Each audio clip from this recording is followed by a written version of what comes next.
साथियों नमस्कार, जय हिंद।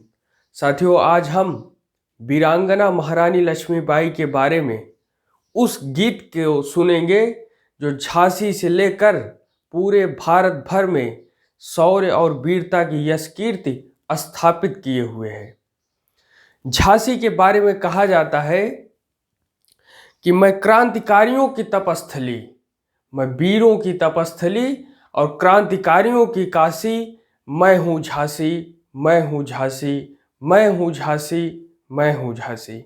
तो झांसी के बारे में क्रांतिकारियों की वीरता, शौर्य की कहानी, महारानी लक्ष्मीबाई के वीरता की कहानी जन जन में लोगों तक फैली हुई है और गीत के माध्यम से लोग आज भी गाते हैं। सिंहासन हिल उठे, राजवंशों ने भ्रिकुटी तानी थी।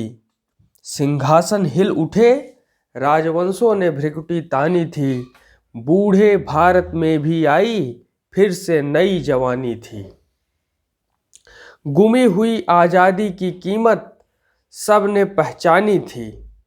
आज़ादी की कीमत उस समय हर किसी ने पहचाना था। तो कवि कहती हैं कि गुमी हुई आज़ादी की कीमत सब ने पहचानी थी।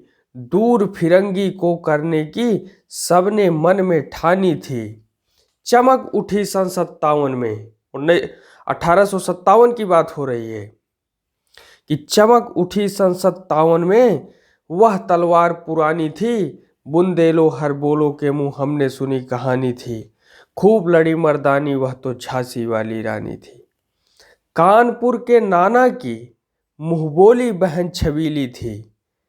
कानपुर के नाना की मुंहबोली बहन छबीली थी। लक्ष्मीबाई नाम पिता की वह संतान अकेली थी। नाना के संग पढ़ती थी वह, नाना के संग खेली थी। बरछी ढाल कृपाण कटारी उसकी यही सहेली थी। वीर शिवाजी की गाथाएं उसको याद जवानी थी। बुंदेलो हर बोलो के मुंह हमने सुनी कहानी थी। आज जितने भी नारीवादी आंदोलन हुए हैं और सन 1857 का इतिहास उठा करके अगर हम देखें तो उस समय महारानी लक्ष्मीबाई ने बरछी ढाल कृपाण कटारी तलवार चलाना, युद्ध कौशल का नेतृत्व करना, ये सभी जो वीरता का काम किया है, आज उसी के कारण वर्तमान समय में हम सैन्य शक्ति में आज हम देख रहे हैं कि महारानी लक्ष्मीबाई की तरह भी आज जो है हमारी जो है महारानी लक्ष्मीबाई की तरह ही आज हमारी महिलाएं बहनें सेना में भी, वायुसेना में भी शामिल हो रही हैं। और हम देख रहे हैं लक्ष्मी थी या दुर्गा थी वह स्वयं वीरता की अवतार। देख मराठे पुलकित होते उसकी तलवारों के वार। नकली युद्ध व्यूह की रचना और खेलना खूब शिकार। सैन्य घेरना दुर्ग तोड़ना ये थे उसके प्रिय खिलवाड़। नकली युद्ध करना, व्यूह की रचना करना, खेलना, ये सभी जो है उनकी मनपसंद खेल थे। जब वे उनकी शादी हुई तो अपने जो है राज्य के प्रांगण में ही, राज्य की सीमाओं में ही महिलाओं को एकत्रित करके उनको जो है सेना का नेतृत्व करने की बातें बताना, युद्ध कौशल कैसे किया जाए, घुड़सवारी करना, तीर चलाना, भाले चलाना, ये सब सीखा करती थी। तो महाराष्ट्र कुलदेवी उसकी भी आराध्य भवानी थी। महाराष्ट्र कुलदेवी उसकी भी आराध्य भवानी थी। हुई वीरता की वैभव के साथ सगाई झांसी में।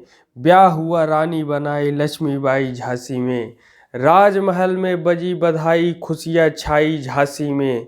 सुभट बुंदेलों की बिरद्वाली सी वह आई झांसी में। चित्रा ने अर्जुन को पाया शिव से मिली भवानी थी।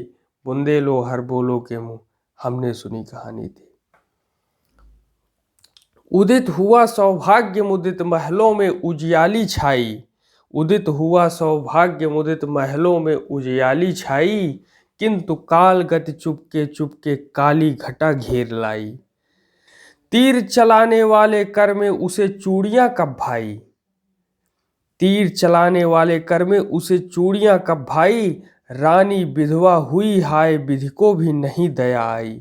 निसंतान मरे राजा जी, रानी शोक समानी थी, बुंदेलो हर बोलो के मुंह हमने सुनी कहानी थी। बुझा दीप झांसी का, मोड़ देखिए, बुझा दीप झांसी का, तब डलहौजी मन में हर्षाया। डलहौजी एक ऐसा जो है अंग्रेज अधिकारी जिसने फूट डालो और राज करो की नीति को सर्वप्रथम अपनी नीति बना करके और ये निसंतान वाली बातें करके राज्यों को अपने अंतर्गत ब्रिटिश हुकूमत में मिलाने की कोशिश करना चालू कर दिया। तो बुझा दीप झांसी का, तब डलहौजी मन में हर्षाया, राज्य हड़प करने का उसने यह अच्छा अवसर पाया। फौरन फौजे भेज दुर्ग पर अपना झंडा फहराया, लावारिस का वारिस बनकर ब्रिटिश राज्य झांसी आया। अश्रुपूर्ण रानी ने देखा झांसी हुई वीरानी थी, बुंदेलो हर बोलों के मुंह हमने सुनी कहानी थी। अनुनय विनय नहीं सुनता है, अनुनय विनय नहीं सुनता है, बिकट फिरंगी की माया। व्यापारी बन दया चाहता था जब यह भारत आया। याद कीजिए कि जब जो है अंग्रेजों ने सिर्फ कहा कि हम यहाँ व्यापार करना चाहते हैं, लेकिन यहाँ के मतभेद को देख करके, यहाँ की आंतरिक लड़ाई को देख करके उन्हें यह समझ में आने लगा कि हम यहाँ सत्ता पर भी काबिज हो सकते हैं, राजनैतिक नियंत्रण और राजनैतिक अधिकार भी प्राप्त कर सकते हैं। तो फिर अनुनय विनय नहीं सुनता है, बिकट फिरंगी की माया। व्यापारी बन दया चाहता था जब यह भारत आया। डलहौजी ने पैर पसारे, अब तो पलट गई काया। राजाओं नवाबों को भी उसने पैरों ठुकराया। रानी दासी बनी, बनी यह दासी अब महारानी थी, बुंदेलो हर बोलो के मुंह हमने सुनी कहानी थी। कवि आगे कहती हैं, कवित्री आगे कहती हैं कि छिनी राजधानी दिल्ली की लिया लखनऊ, बातों बात कैद पैसवा था बिठूर में, हुआ नागपुर का भी घात। उदयपुर तंजौर सतारा कर्नाटक की कौन विषाद, जबकि सिंध पंजाब ब्रह्म पर अभी हुआ था ब्रज निपात। बंगाल मद्रास आदि की भी तो यही कहानी थी, बुंदेलो हर बोलो के मुंह हमने सुनी कहानी थी। बंगाल की, मद्रास की, सिंध की, पंजाब की यही कहानी थी। और इस तरीके से अंग्रेजों ने लगातार अपने साम्राज्यवादी नीति और विस्तारवादी नीति का। तो रानी रोई रनिवासों में, बेगम गम से थी बेजार, उनके गहने कपड़े बिकते थे कलकत्ता के बाजार। सरेआम नीलाम छपाते थे, सरेआम नीलाम छापते थे अंग्रेजों के अखबार। नागपुर के जेवर ले लो, लखनऊ के लो नलक हार। यो पर्दे की इज्जत परदेसी के हाथ बिकानी थी, बुंदेलो हर बोलो के मुंह हमने सुनी कहानी थी।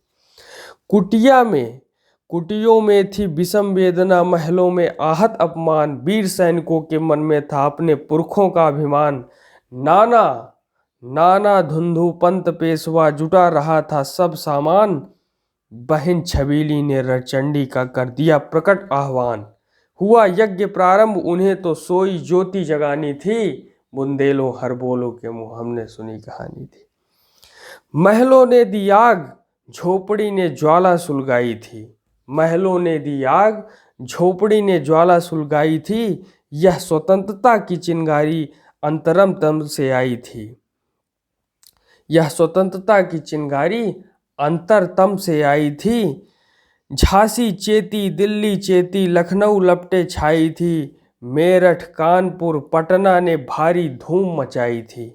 जबलपुर, कोल्हापुर में भी कुछ हलचल उकसानी थी, बुंदेलो हर बोलो के मुंह हमने सुनी कहानी थी। खूब लड़ी मर्दानी, वह तो झांसी वाली रानी थी। सन 1857 का युद्ध का इतिहास, क्रांति का इतिहास हमेशा से ही हमें नई नई बातें सिखाता है। सन 1857 का इतिहास हमें यह भी सिखाता है कि अगर हम एकजुट होकर के एक बड़े लक्ष्य के साथ जो है जब तक आगे नहीं बढ़ते, तो कहीं ना कहीं हमें विषमताओं का सामना करना पड़ता है। और हमने सन 1857 की क्रांति में ये देखा कि एक अलख जगी, कहीं झांसी में, कहीं कानपुर में, कहीं देश के अलग अलग राज्यों में, लेकिन कोई सभी ने मिल करके प्रयास नहीं किया। इसलिए 1857 के बाद 1947 लग गए भारत को आज़ाद होने में। तो ये महारानी लक्ष्मीबाई की वो कविता है जो हमें शौर्य और वीरता की यश कीर्ति, यश कहानी बताती है। आज इतना ही। धन्यवाद। जय हिंद।